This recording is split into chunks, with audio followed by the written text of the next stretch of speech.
Semangat pagi, luar biasa. Assalamualaikum warahmatullahi wabarakatuh. Salam sejahtera bagi kita semua.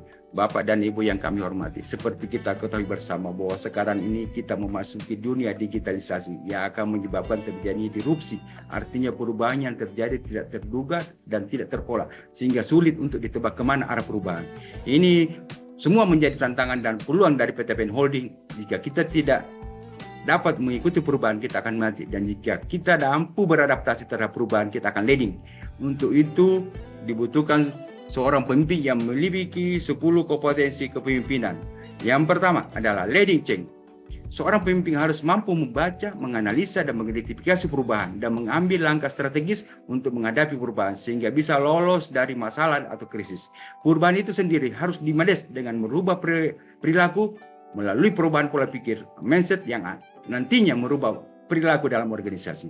Dalam memimpin perubahan, pemimpin harus menjadi role model dan mendorong orang lain untuk berubah dan dilakukan secara terus-menerus dan sistematik dan konsisten. Yang kedua adalah driving inovasi. Adalah upaya untuk menjawab kebutuhan manusia yang lebih baik, lebih mudah, lebih murah, dan lebih segalanya. Dalam dunia bisnis yang bisa menjawab tantangan itu adalah dialah pemenangnya. Seorang pemimpin harus sensitif dalam membuka peluang inovasi dan jeli mengidentifikasi ancaman disrupsi secara global. Untuk itu seorang pemimpin inovasi harus berperilaku menginspirasi dan memberi contoh, berpikir tidak biasa atau out the box, menyiapkan lingkungannya mendukung untuk inovasi, mendorong tantangan dan keluar dari zona nyaman. Di samping itu pula, seorang driving inovasi harus memiliki intuisi, dan inovasi berupa driving dominant skill, creative thinking skill, dan intuisi motivasi. Kemudian yang ketiga adalah developing organisasi capabilities.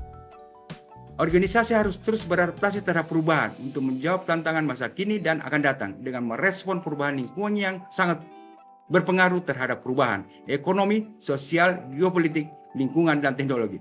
Terjadi perubahan secara global dalam dunia bisnis, membuat juga perubahan dalam strategi organisasi, di mana dituntut perubahan kapabilitas, fleksibilitas, dan dinamis dalam mengelola sumber daya internal sehingga dapat berinovasi dalam menghadapi tuntunan perubahan sehingga tujuan dan sasaran organisasi dapat tercapai. Yang keempat adalah digital leadership. Untuk melakukan transformasi teknologi, seorang pemimpin digital mampu menggunakan aset digital untuk membuat keputusannya cepat dan tepat, serta mampu berinovasi dan berkolaborasi dengan stakeholder untuk menemukan solusi dan bertanggung jawab dalam pembimbingan dan menginisiasi organisasi agar dapat memanfaatkan teknologi informasi sehingga diharapkan bersinergi kaum milenial dan kolonial untuk melakukan perubahan agar organisasi ini dapat tumbuh dan berkembang. Yang kelima adalah strategi oriented. Mode dalam rencana strategi oriented selalu berdasarkan hasil analisa kinerja dengan melihat berbagai aspek dan dinamika untuk menentukan posisi proyeksi masa kini dan akan datang. Kemudian dilakukan analisa lingkungan dan portofolio untuk menentukan formula strategi dengan membuat visi misi tujuan sasaran dan tata nilai sehingga dapat diambil strategi kebijakan program kerja dengan harapan segera ada implementasi dan rencana strategis. Kesemuanya itu berjalan dan berulang dengan melakukan evaluasi dan monitoring. Yang keenam adalah driving inovasi. Seorang pemimpin mempunyai kemampuan untuk keberanian untuk melakukan eksekusi terhadap apa yang sudah direncanakan. Sebelum melaksanakan eksekusi, seorang pemimpin harus mempunyai perilaku, menyusun rencana kerja, implementasi, mitigasi risiko dan solusinya, membuat sistem dan kebijakan serta konsisten. Kesemuanya itu bisa berjalan jika pemimpin mempunyai keberanian mengeksekusi terhadap rencana kerja dan bertanggung jawab terhadap risiko yang timbul. Yang ketujuh adalah business savvy.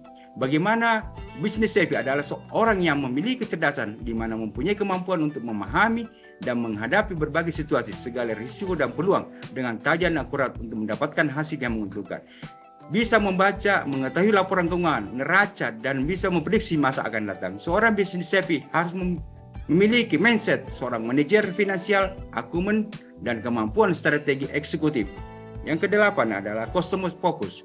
Customer focus adalah strategi yang diterapkan oleh perusahaan agar dapat melayani pelanggan secara lebih baik, lebih terukur dan terarah.